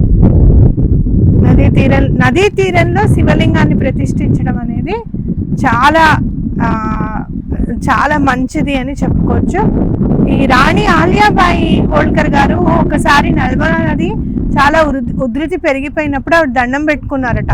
రోజు 11,000 శివలింగాలు చేసి నర్మదా నదిలో కలుపుతాను అని చెప్పి ఆవిడ దండం పెట్టుకున్నారట. ఇప్పటికీ కూడా అక్కడ ఋత్విక్కులు బ్రాహ్మణులు ఉంటారు కదా, వాళ్ళు ఒక్కొక్కళ్ళు ఒక్కొక్క పూజారులు ఉంటారు, ఒక్కొక్కళ్ళు ఒక్కొక్క 1000 లింగాల్ని తయారు చేస్తారు. 11 మంది రోజుకొకళ్ళు 1000 లింగాల్ని చేస్తారు. ఆ 11,000 లింగాలు నర్మదా నదిలో కలుపుతారన్నమాట. ఈ రోజుకి కూడా ఆవిడ ఆ రోజు దండం పెట్టుకున్నది ఈ రోజుకి కూడా వాళ్ళు చేస్తున్నారు. అంటే నాకు అనిపిస్తుంది అహల్యాబాయిని కేవలము ఒక రాణిగానే కాదు, ఆవిడ ఒక దేవతగా భావిస్తున్నారు ఇక్కడ అందరూ కూడా. అంటే ఆవిడకి ఎంత ఇంపార్టెన్స్ ఇచ్చారు అనేది మనం తెలుసుకోవచ్చు. మీకు అది వీడియోస్ తీయడానికి లేదు కాబట్టి ఫొటోస్ తీసాను నేను, వాళ్ళని రిక్వెస్ట్ చేసి ఆ ఫొటోస్ అటాచ్ చేస్తాను మీకు. రాణి అహల్యాబాయి హోల్కర్ ఫోటోను ఈ సహస్రలింగాల ఫోటో కూడా మీకు నేను అటాచ్ చేస్తాను. చూడండి, చక్కగా అందరూ ఒక ప్లేట్ పెట్టుకొని 1000 లింగాలు తయారు చేసేసి 11,000 లింగాలు అయిన తర్వాత నర్మదా నదిలో కలిపేస్తారన్నమాట. కాబట్టి ఎన్నో చూసాము. ఇక్కడ మీరు నర్మదా నది అనగానే బాణలింగాలు కూడా మీకు గుర్తొచ్చే ఉంటాయి. బాణలింగాలు కూడా ఇక్కడ తయారు చేయబడతాయి అన్నమాట. స్వామి రాయే లింగంలాగా మారిపోతుంది. నది ఉధృతి వల్ల ఆ రాళ్లే లింగ ఆకారంలో వచ్చేస్తాయి అన్నమాట. వాటినే బాణలింగాలు అని అంటారు. బాణలింగాలకి బాణాసురుడికి కూడా ఒక కథ ఉంది. అది మళ్ళీ మనం ఓంకారేశ్వర్ వెళ్తాం కదా, అప్పుడు నదీ తీరంలో ఉండి మనం చెప్పుకుందాం. ఇక్కడ చూడండి, ఒక్కసారి చూపించు నాగరాజ్. ఇదంతా ఇంత దూరం వరకు కూడా రాళ్ళు అసలు ఎవరో చెక్కి అలా పెట్టారేమో అన్నట్టుగా అన్నీ ఒకదాని మీద ఒకటి పేర్చబడి ఉన్నాయి. చూడండి, మామూలుగా ఏదో కొండలాగా లేదు, ఒకదాని మీద ఒకటి పేర్చబడినట్టుగా, ఇటుకలు పేరిస్తే ఎట్లా పేరుస్తామో అలా పేర్చినట్టుగా ఉన్నాయి. ఇంకోటి నది ఉధృతి సౌండ్ ఇక్కడ బాగా ఎక్కువగా వినపడుతుంది. చూడండి,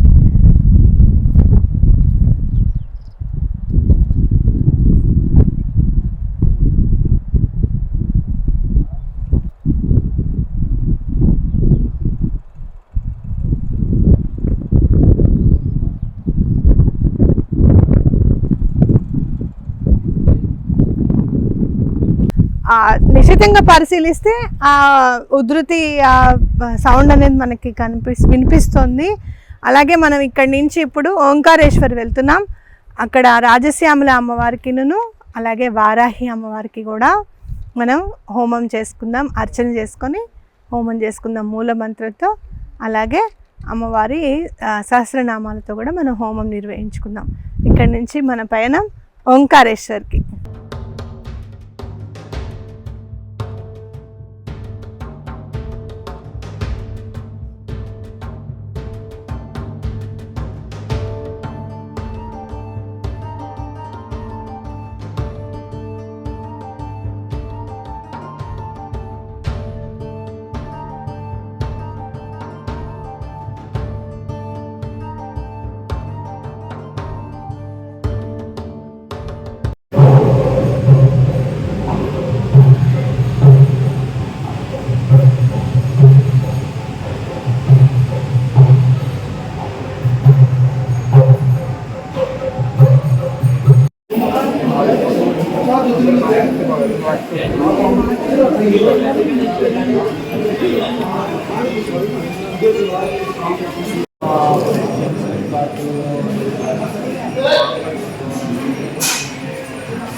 నమస్తే అండి. ఇవాళ మనం పవిత్ర క్షేత్రమైన ఓంకారేశ్వరంలో ఉన్నాము. ఓంకారేశ్వర్కి అంటే ఇందాక మనం హోమం చేసుకున్నాం కదా, 12 కిలోమీటర్ల అవతల పండిట్ రవిశంకర్ గారి ఆశ్రమం ఉందన్నమాట. అక్కడి నుంచి ఇక్కడికి రావడం జరిగింది. కనీసం 1 కిలోమీటర్ అయితే నడవాలి గుడికి రావడానికి. ఇక్కడ చాలా విశిష్టత ఏంటి, ఓంకారేశ్వర విశిష్టత ఏంటి అని అంటే, ఈ క్షేత్రము ఓంకార రూపంలో ఉంటుందన్నమాట. అంటే సంస్కృతంలో మనం ఓంకారం రాస్తే ఇలా చక్కగా ఇలా సంస్కృత ఓంకారం అందరికీ తెలిసిందే, అదే షేప్లో ఈ మొత్తం ఈ ఓంకారేశ్వరం అంతా ఉంటుందన్నమాట. నది కూడా 2 పాయలుగా చీలుతుంది. నర్మదా నది 2 పాయలుగా చీలి ఒకటి నర్మదా నదిగా ఒకటి కావేరీ నదిగా పారుతుందని చెప్తారు. అయితే ఇక్కడ ఇది ఒక ఐలాండ్ అనుకోవచ్చు అనమాట. నది మధ్యలో ఉన్న ద్వీపమే ఈ ఓంకారేశ్వర్. అయితే స్వామి వింధ్య పర్వతము ఒకసారి వింధ్య పర్వతము తపస్సు చేసిందట ఈశ్వరుడి కోసం. అప్పుడు స్వామి తప్పకుండా నా మీద ఉండు స్వామి, నా మీద నువ్వు కొలువై ఉండు అని చెప్తే ఓంకారేశ్వరుడు దిగి వచ్చి కొలువై ఉన్నాడు అని ప్రతీతి. అలానే ఓంకారేశ్వరుడు జ్యోతిర్లింగం అనమాట. అంటే స్వయంభువు, తనంతటి తానుగా వెలసిన లింగాలన్నింటినీ కూడా జ్యోతిర్లింగాలు అంటారు. మనకి 12 జ్యోతిర్లింగాలు ఉన్నాయి. 12 జ్యోతిర్లింగాల్లో 4వ జ్యోతిర్లింగం ఓంకారేశ్వరుడు. అయితే ఈ గుడి అంతా కూడా ఎంత ప్రాశస్త్యంగా ఉంది అంటే ఎంత బాగుంది. చాలా పాతకాలంలో కట్టిన గుడి అని చూస్తేనే మనకు అర్థమైపోతుంది. ఎన్నోసార్లు రాణి అహల్యాబాయి గారు ఈ గుడిని కూడా పునరుద్ధరించడం కూడా జరిగిందనమాట. అయితే ఓంకారేశ్వర విశిష్టత ఏంటంటే కింద మనకి ఓంకారేశ్వరుడు ఉంటాడు, పైన ఫస్ట్ ఫ్లోర్లో కొంచెం వెనక్కి మహాకాళేశ్వరుడు ఉంటాడనమాట. అంటే ఉజ్జయిన్లో మహాకాళేశ్వరుడు ఉన్నాడు కదా, ఆయన ఉంటారు ఫస్ట్ ఫ్లోర్లో ఉంటారు. ఎక్కడ ఏ గుడిలో కూడా మనము గుడి పైన గుడి ఉండడం అనేది ఎక్కడ చూడం. అలాంటిది ఇక్కడ కింద ఓంకారేశ్వరుడు పైన మహాకాళేశ్వరుడు ఉంటారనమాట. అలా మహాకాళేశ్వరుడు ఎవరు అంటే ఉజ్జయిన్లో ఉన్న స్వామి అని చెప్పుకోవచ్చు. అయితే మహాకాళేశ్వరుడు గుళ్ళో ఎలా ఉంటుంది, కింద ఉజ్జయిని మహాకాళేశ్వరుడు ఉంటాడు, పైన ఓంకారేశ్వరుడు ఉంటాడు అన్నమాట. నాకేమనిపిస్తుందంటే ఓంకారము అనేసరికి ప్రణవనాదం, అంటే ఎక్కడైతే మొదలవుతుందో అక్కడ ఓంకారాన్ని ప్రతీకగా తీసుకోవచ్చు మొదలు అన్నదానికి. అలానే మహాకాళేశ్వరుడు అంటే లయమైపోవడం అన్నమాట. ఇద్దరూ కూడా ఒక దగ్గరే ఉన్నారు. మీరు మహాకాళేశ్వరుడి అభిషేకం చూస్తే ఆశ్చర్యపోతాం మనము. అప్పటికప్పుడు శ్మశానం నుంచి తీసుకొచ్చిన అంటే ఇంకా విభూదని అనాలి దాన్ని కూడా, దాంతో స్వామికి అభిషేకం చేస్తారన్నమాట. అప్పటికప్పుడు తీసుకొని వస్తారు ఫ్రెష్గా అన్నమాట, జల్లించి తీసుకొని వచ్చి స్వామికి అభిషేకం చేసేస్తూ ఉంటారు అక్కడ. అంటే లయానికి ప్రతీక మహాకాళేశ్వరుడు, నాదానికి మొదలుకి ప్రతీక ఓంకారనాదం కాబట్టి ఓంకారేశ్వరుడు అని చెప్పుకోవచ్చు. అయితే నర్మదా నదీ తీరం ఎంతో అసలు నాకు చాలా ఆనందం అనిపించిందండి. ఎందుకనంటే అక్కడ కార్తవీర్యార్జున సహస్రార్జున లింగం చూసుకుంటే అక్కడ నదీ పరివాహక ప్రాంతమే. అలాగే ఇక్కడ కూడా నది ఒడ్డునే స్వామి, ఇక్కడ కూడా ఓంకారేశ్వరుడు వెలసి ఉన్నాడు అని చక్కగా మనం చెప్పుకోవచ్చు. అయితే ఇక్కడ బాణలింగాలు కూడా చాలా దొరుకుతాయి అన్నమాట. బాణలింగం ఏంటంటే నదిలోనే తయారైపోతుంది అన్నమాట. బాణలింగము అంటే ఏంటంటే నదిలోనే చక్కగా లింగ రూపం తయారైపోతుంది. ఇక్కడ ఇంత లింగం దగ్గర నుంచి అంత పెద్ద లింగం వరకు కూడా ఎవ్వరు చెక్కరు అనమాట, నదే తయారు చేసేసుకుంటూ వెళ్ళిపోతూ ఉంటుంది. అంటే రాయి ఎన్నో సంవత్సరాల నుంచి ఆ నీరు అలా ఉధృతికి రాయే ఆ షేప్లో వచ్చేస్తుంది, లింగాకారంలో వస్తుంది. ఏ ఆకారమైనా రావచ్చు కదా, లింగాకారంలోనే రావడం ఏంటి అని అంటే అది నది యొక్క నిజంగా చెప్పాలంటే పవర్ అనే చెప్పుకోవాలన్నమాట. ఇంకోటి ఇక్కడ మనం చూసుకుంటే నర్మదా నది, ప్రతి నది కూడా తూర్పున ప్రవహించి సముద్ర గర్భంలో కలుస్తుంది. కానీ నర్మదా నది మాత్రం పడమర వైపు ప్రవహించి అరేబియా సముద్రంలో కలుస్తుందన్నమాట. నర్మదా నదికి ఉన్న ప్రత్యేకత అది. చాలా పెద్ద ప్రాజెక్ట్ ఇక్కడ నర్మదా నది మీద కట్టడం జరుగుతుంది. ఎందుకంటే చాలాసార్లు ముంపుకి గురవుతున్నాయి గ్రామాలు. ఈ మధ్య మనందరికీ తెలిసిందే, ఫ్లడ్స్ అనేవి ఎక్కువగా వచ్చేస్తున్నాయి, ఎప్పుడో ఒక్కసారి కాకుండా రిపీట్ అవుతున్నాయి కదా. అందుకని గవర్నమెంట్ చాలా శ్రద్ధ తీసుకొని డ్యామ్ని కట్టడం అనేది చాలా పెద్దది కడుతున్నారన్నమాట. అప్పటి నుంచైనా ముంపుకి గురైన ప్రాంతాలన్నీ కూడా ఇక ముందు అలా అవ్వకుండా ఉంటాయి అని చెప్పి మనం ఆశించవచ్చు. అయితే ఇక్కడ ఓంకారేశ్వరుడు గురించి కూడా ఇంకొక కథ కూడా చదవడం జరిగింది. అదేంటి అని అంటే, రాజు ఎవరైతే ఇక్కడ ఉన్నాడో అనుకోకుండా ఒక సామాన్య వ్యక్తిని చంపడం జరిగిందనమాట. అలా చంపినప్పుడు అతను చాలా మనోవ్యధకి గురయ్యాడట. అయ్యో నా వల్లే ఇలా జరిగింది అని చెప్పి ఎన్నో నిద్రలేని రాత్రులు గడిపాడట. అప్పుడు పండితులందరూ కలిసి, జ్యోతిష్కులందరూ కలిసి ఇలా మీరు ఒక శివలింగాన్ని ప్రతిష్ఠించండి, గుడి కట్టించండి అని చెప్పి చెప్పడము, ఆయన ఈ గుడి కట్టించడము జరిగింది 18వ శతాబ్దంలో అని చెప్పి ఒక కథ కూడా నేను చదివాను. కానీ ఇక్కడ కట్టడం చూస్తే మాత్రము మీరు రాణి అహల్యాబాయి ఫోర్ట్ ఉంది చూసారా, 17వ శతాబ్దంలో ఆవిడ ఉన్నారు. అంతకు ముందు నుంచే రాజవంశీకులు ఉన్నారు కదా, ఆవిడ మాత్రం 1724లో ఆవిడ జన్మించారు. కానీ అంతకుముందు రాజవంశీకులు కూడా ఉన్నారు కదా, ఆ కట్టడం శైలే నాకు ఇక్కడ కూడా గుళ్ళో కనపడింది అనమాట. కాబట్టి అంతకు ముందు నుంచే ఈ గుడి ఉంది అని చెప్పి చెప్పుకోవచ్చు. ఎన్నో వందల సంవత్సరాల క్రితంది గుడి అని మనం చెప్పుకోవచ్చు. ఎందుకంటే జ్యోతిర్లింగం కాబట్టి ఎవ్వరూ జ్యోతిర్లింగాన్ని తయారు చేయడమో లేకపోతే చెక్కడమో జరగదు. జ్యోతిర్లింగమే స్వామే స్వయంగా మనని రక్షించడానికి, మనని కరుణించడానికి మాత్రమే శివుడు జ్యోతిర్లింగ రూపంలో రావడం అనేది జరుగుతుంది, ఆయనంతటా ఆయనే. అలా అయితే మనకి కేదార్నాథ్లో ఉంటారు స్వామి, ఎలా అయితే మిగతా జ్యోతిర్లింగాలన్నిట్లో ఉన్నారో అలానే ఇక్కడ కూడా జ్యోతిర్లింగం తనంతట తానే స్వయంభూగా స్వామి వెలిసారు అని మనం చెప్పుకోవచ్చు అనమాట.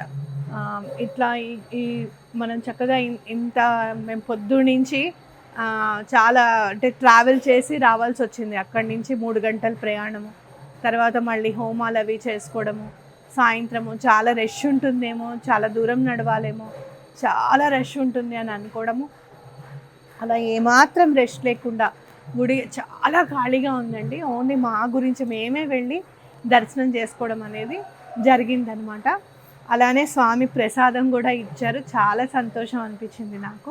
అందరూ కూడా ఒక్కసారన్న టైం చూసుకొని తప్పకుండా మధ్యప్రదేశ్కి రావాలి, తప్పకుండా ఈ ఓంకారేశ్వరుని, ఉజ్జయిన మహాకాళేశ్వరుని, అలాగే సహస్రార్జున లింగాన్ని కూడా తప్పకుండా చూడాలి. ఎందుకంటే అక్కడ కూడా మన విశిష్టత చూసాం కదా, 11 దీపాలు ఉన్నాయి అని చెప్పి.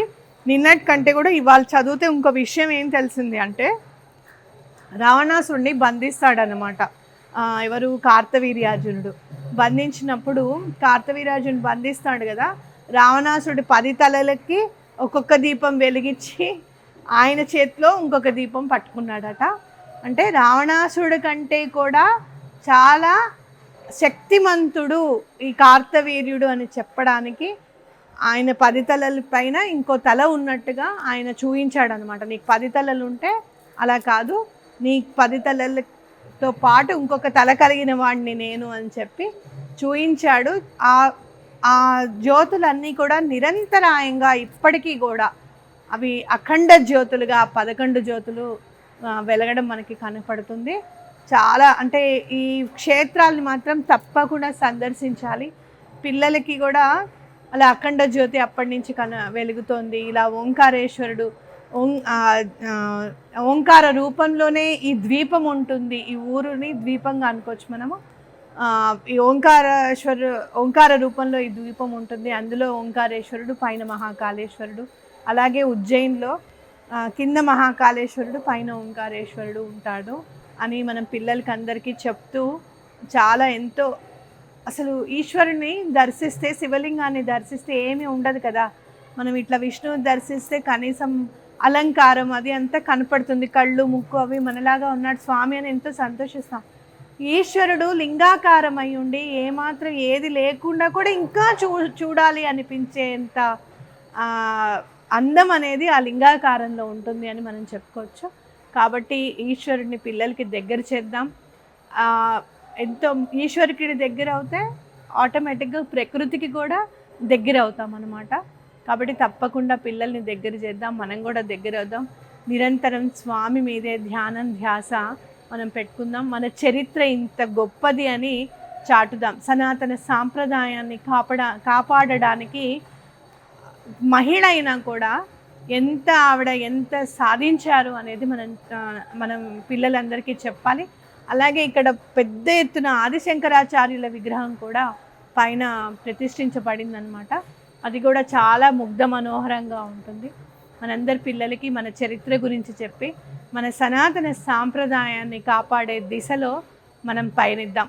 ఈ క్షేత్రానికి వచ్చే ముందు ఎలా జరుగుతుందా, నేను ఒక్కదాన్ని ఎలా చేయగలుగుతానా, ఎందుకంటే ఈ విషయం చెప్పండి అక్క, ఏంటక్క అని పద్మిని అడిగిన క్వశ్చన్కి సమాధానం చెప్పడం, అలా కాదు ఇలా కూడా అవ్వచ్చు అని చెప్పి ఇలా ఈ విషయం చెప్పాలనుకుంటున్నాను అని చెప్పడం ఇలాంటివి అలవాటు. కానీ ఒక్కదాన్ని క్షేత్రానికి వచ్చి ఆ క్షేత్రం గురించి విశిష్టత అవి చెప్పే అలవాటు మాత్రం ఇప్పుడే అయింది. ఎందుకంటే ఎప్పుడైనా కూడా యాంకర్ పద్మినితోనే వస్తాను నేను. ఈసారి మాత్రం ఒక్కదాన్ని రావాల్సి వచ్చింది, ఆ అమ్మాయికి కుదరక.